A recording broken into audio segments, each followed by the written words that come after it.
qodobka xigay wuxuu yahay ee baraarujinta mudan bishii inoo soo socoto bishu markay dhalato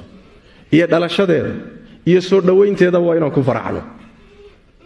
waa inaan bishaaraysano waa marti aan aad u jeceshahay waalidka oo waqti dheer ka maqnaa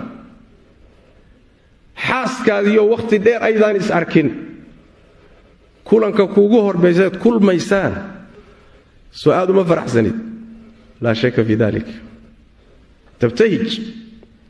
sidaas daraadeed waxaa ka qiimo badan waxaasoo dhan bishan oo nabad kuugu soo gashay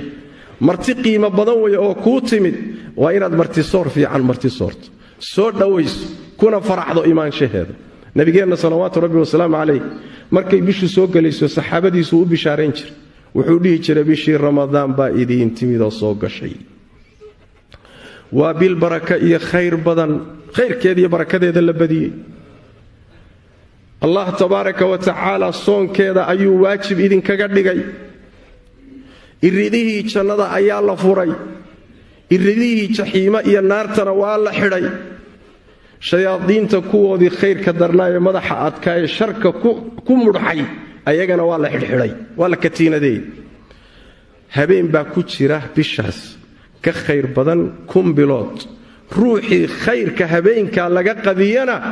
isaga ayaa xaqiiqo wuxuu yahay ruuxa qaday oo wanaag oo dhan ka qaday nabigeenu waa u bishaareen jiray marka saxaabada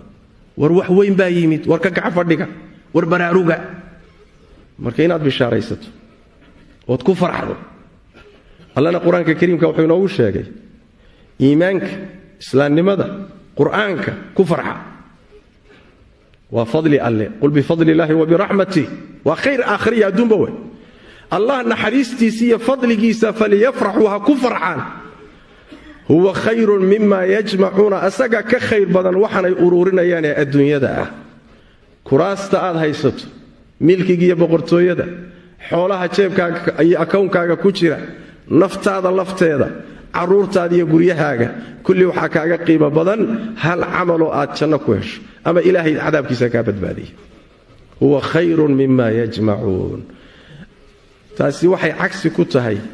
in badan oo muslimiinta kamida walil asaf khaasatan dadka caadaystay adduunyada iyo maladaadkeeda iyo shahawaadkeeda ilaahay hana asture bishii ramadaan baa soo dhow marka la yiraahdaba waa naxaya waa murgaya xiriiri buu dareemaya war miyayna kugu filayn 11 bilood baad cunaysi oo aad cabaysi oo aad raaxaysanaysi oo saad doonta samaynaysi ayaduna waa ayaam waa maalmo kooban oo tirsan way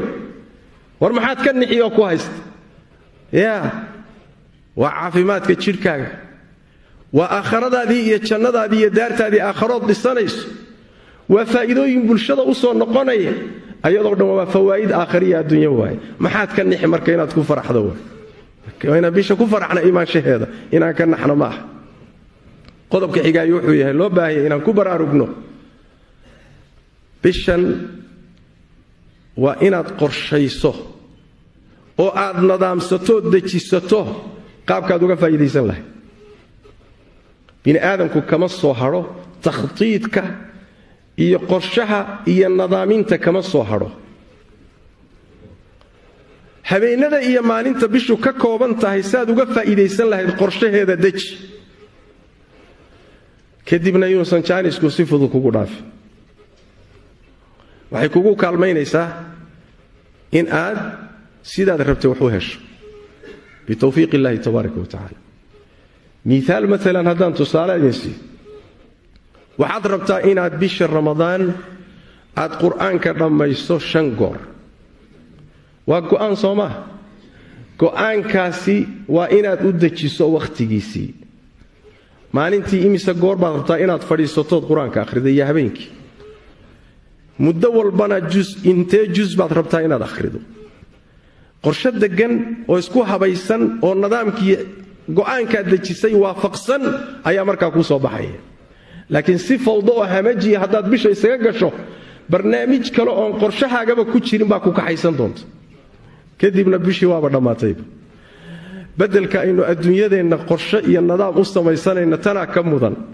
ganacsadada iyo tujaarta waa idinka arkay bilaha suuqu dhaqdhaqaaqayo ee ganacsigu fiican yahay intaan la soo gaadhin bilahabaa qorshe la sii dejinaya qorshihiibaa badeecada lagu keenaya bakhaarada la buuxinaya nin walba wuxuu isleeyahay jaaniskana yuusan si fudud kugu dhaafin waar miyayna ka mudnayn inaynu aakhiradeenna aynu qorshe u dejisanno iyo saynu jaaniskan uga faa'iidaysan lahay wakadalika ninka siyaasiga ee kursiga rabaay markuu go'aansado inuu kursi raadiyo qorshihii buu dejinaya shirar reehebel la shir kooxebel raadi dhaqaalihii isku hagaaji xagga wad yani waxaa ka horreeya qorshayntaa ka horraysa intaan tilaabada qaadin qorshayso qaabkaad bisha uga faa'iidaysan lahay waxay kuu fududaynaysaa hawsha iyada qodobka xigaayo wuxuu yahay go'aan qalbigaaga ah iyo doonitaan dhab ah qalbigaaga ha laga arko allah tus tabaaraka wa tacaala qalbigaagana ha ka arko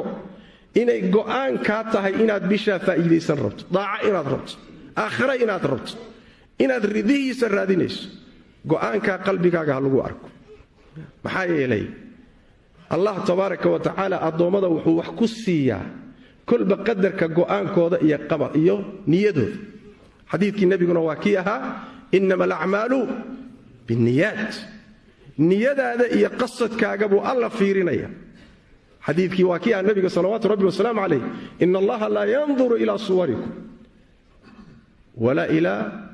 ajsaamikum walakin yandur ilaa quluubikum waacmaalikum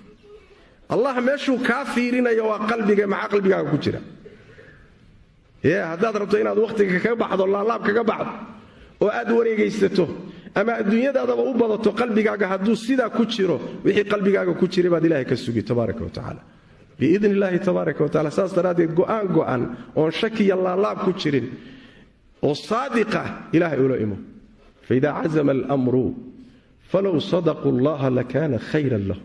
man sadaqa allaha sadaqahu tabaaraka wa tacala ruuxii ilaahay run kula dhaqma ilahay run buu kula dhaqmaa go'aan dhawa marka la imo